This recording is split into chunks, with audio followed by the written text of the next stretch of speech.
પણ તમે એને સમજશો, તમે એને સાંભળવાની કોશિશ કરશો અને તમારા જીવનની અંદર ઉતારશો, તમે એનું અનુકરણ કરશો, તો ચોક્કસ તમારામાં પરિવર્તન આવશે આવશે ને આવશે. પરિવર્તન છે એ આપણા સંસારનો નિયમ છે ને. પહેલાના સમયમાં બળદ ગાડા હતા, હવે આપણે 4 વ્હીલો આવી ગઈ. પહેલાના સમયમાં આપણે નદીએ પાણી ભરવું હોય તો આપણે નદીએ બેડું લઈને જવું પડતું. આજે આપણે નળ ખોલીએ ત્યાં આવી ગયું. પહેલાના સમયમાં ગવર્મેન્ટ શાળાની અંદર જ આપણે ભણ્યા છીએ. આજે આધુનિક એવી હાઈ પ્રોફાઇલ હાઈ ટેકનોલોજી વાળી સ્કૂલો આવી ગઈ. પહેલાના સમયમાં ચલો આપણે પહેરવેશમાં બદલાવ કર્યો, આ પરિવર્તન આપણા બધામાં આવ્યું. પણ આપણા ઘરનો ગોળો હોય ને એને આપણે 1 વર્ષે 1.5 વર્ષે બદલી નાખતા હોઈએ ને.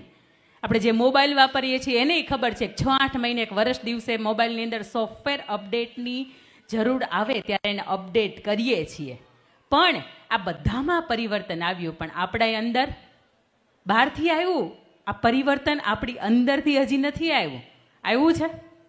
તમે મને વરાછામાં મૂકો તોય ભલે ને વેસુમાં મૂકો તોય ભલે, આપણે હતા એ નહીં. આપણે અમરેલીમાં હોય તોય ભલે ને અમેરિકામાં હોય તોય ભલે, આપણે હતા એ ના ઈ. આપણામાં પરિવર્તન આવે, આપણા વિચારમાં પરિવર્તન આવે, આપણા વ્યવહારમાં પરિવર્તન આવે, આપણી વાણીમાં પરિવર્તન આવે અને કોઈને જોઈને આપણને દયા ભાવ ઉપજાવે. માત્ર એવા એક ઉદ્દેશથી આ પરિવારનું એક સરસ મજાનું સ્નેહ મિલન તમારી વચ્ચે આ આયોજક સમિતિએ મૂક્યું છે. ત્યારે આ મંચ ઉપરથી 3 વ્યક્તિને વંદન કરવા છે મારે. સૌથી પહેલા વંદન કે મંચ ઉપર બિરાજમાન દરેક વડીલો કે જેના સંસ્કાર થકી આજે આપણે ઉજળા છીએ.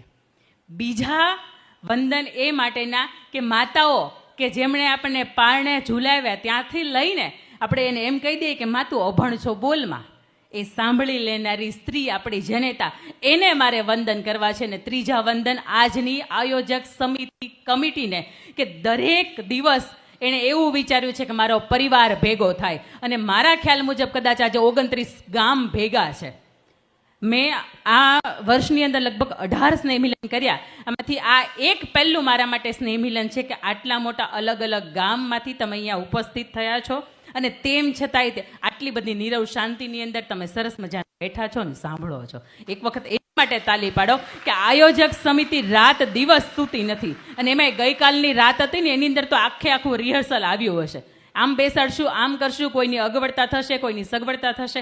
અને આજના દિવસે કદાચ અહીંયા મંચ ઉપરથી કે તમારા નામની અંદર ક્યાંક અગવડતા રહી ગઈ હોય, તમારી સગવડતા ન સચવાણી હોય, તો આ કોનો પરિવાર છે?